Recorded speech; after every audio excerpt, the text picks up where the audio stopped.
Yes class, welcome back to this channel. तो बेटा आज हम समझते हैं कुछ इंपॉर्टेंट क्वेश्चन साइंस के क्लास 9th के। ठीक है, अभी तक हमने एसएसटी कुछ इंपॉर्टेंट क्वेश्चंस देख लिए थे, उसको जाके आप अपनी प्लेलिस्ट में चेक कर सकते हैं। ठीक है, आज हम स्टार्ट करते हैं साइंस के कुछ इंपॉर्टेंट क्वेश्चन। तो first one we have, why does a desert cooler cools better on a hot dry day. ठीक है, कि एक जो कूलर होता है, एक डेजर्ट कूलर होता है, वो हॉट ड्राई डे में एक कूलिंग इफेक्ट किस तरह से प्रोवाइड करता है। ठीक है, तो उसके पीछे क्या रीजन होता है, देखिए जरा क्या लिखा है यहाँ पे।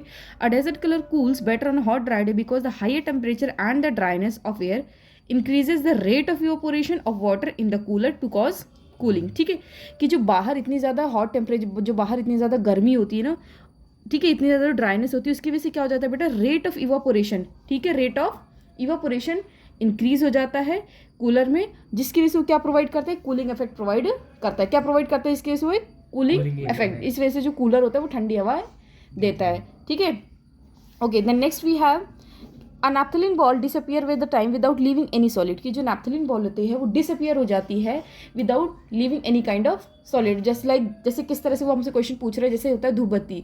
धूपबत्ती को हम बर्न करते हैं तो अपने पीछे ऐश छोड़ के जाती है। ठीक है, एक वुड को बर्न करते हैं तो अपने पीछे ऐश छोड़ के जाती है, बट कि जो नैप्थलीन बॉल है अपने पीछे कोई भी सॉलिड रेसिड्यू लीव करके जाती है नहीं। तो उसके पीछे क्या रीजन। ठीक है, यहाँ देखते क्या लिखा हुआ है बेटा। Naphthalene being volatile solid organic compound undergo sublimation slowly after a certain time. कह रहे जब हम इसको रख देते हैं किसी भी जगह पे तो कुछ टाइम के बाद ही क्या हो जाता है, सबलाइम होने स्टार्ट हो जाता है।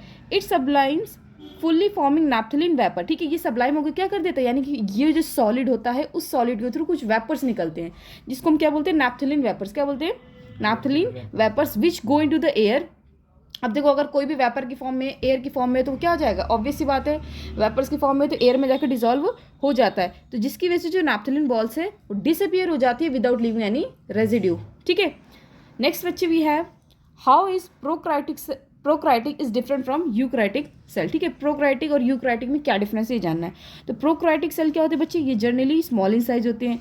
यूक्राइटिक सेल्स ये लार्ज इन साइज होते हैं। प्रोक्राइटिक सेल्स में nucleus is absent and nucleoid is not surrounded by the nuclear membrane. इसमें न्यूक्लियस क्या होता है, एब्सेंट होता है, और जो न्यूक्लियोइड होता है ये न्यूक्लियर मेम्ब्रेन के द्वारा सराउंडेड नहीं होता, उसके थ्रू सराउंडेड नहीं होता। वेयर एज यूक्राइटिक सेल्स में न्यूक्लियस प्रेजेंट होता है and nucleoid is surrounded by the nuclear membrane. ठीक है, इसमें न्यूक्लियस प्रेजेंट होता है और जो न्यूक्लियोइड होता है ये किसके थ्रू, न्यूक्लियर मेम्ब्रेन के थ्रू सराउंडेड होता है। ठीक है, फिर प्रोक्राइटिक में नेक्स्ट क्या है, it has a single chromosome, और इसमें it has more than 2 chromosome. किसमें, यूक्रेटिक सेल्स में it has more than 2 chromosome. तो ये कुछ 3 डिफरेंसेस थे इन दोनों के बीच में। ठीक है, okay, moving to the next question we have, distinguish between speed and velocity. Distinguish between speed and velocity. ठीक है, स्पीड और वेलोसिटी में क्या डिफरेंस है। तो पहला देखिए, स्पीड क्या होता है बच्चे, speed of a body is the distance travel by it per unit time. एक पर यूनिट टाइम में, किसी पर्टिकुलर टाइम में किसी भी व्हीकल के द्वारा, किसी भी चीज़ के द्वारा जो एक डिस्टेंस ट्रेवल किया जाता है, जो एक डिस्टेंस कवर्ड किया जाता है, उसको क्या बोलते हैं, स्पीड। ठीक है, तो फिर वेलोसिटी क्या होती है, वेलोसिटी का मतलब होता है बेटा कि velocity of a body is the distance travel by it per unit time in the given direction. ठीक है, इसका भी मतलब सेम होता है कि एक पर्टिकुलर टाइम में जो हमने डिस्टेंस ट्रेवल करा हो, but in a fix direction. यहाँ पे मेनली क्या होती है, यहाँ पे हमको डायरेक्शन मेंशन होती है कि हमने ईस्ट साइड में, नॉर्थ साइड में इतने किलोमीटर की डिस्टेंस ट्रेवल करी, उस चीज़ को क्या कहते हैं, वेलोसिटी। ठीक है, next we have the direction of motion of the body is not specified. अभी आपको बताया कि स्पीड में किस तरह की डायरेक्शन मेंशन नहीं होती। ठीक है, लेकिन वेयर एज सेम वेलोसिटी में होती है, इसमें जो डायरेक्शन है किसी भी मूविंग बॉडी की वो स्पेसिफाइड होती है। ठीक है, नेक्स्ट डिफरेंस क्या बेटा, इसमें speed is a scalar quantity and has magnitude only.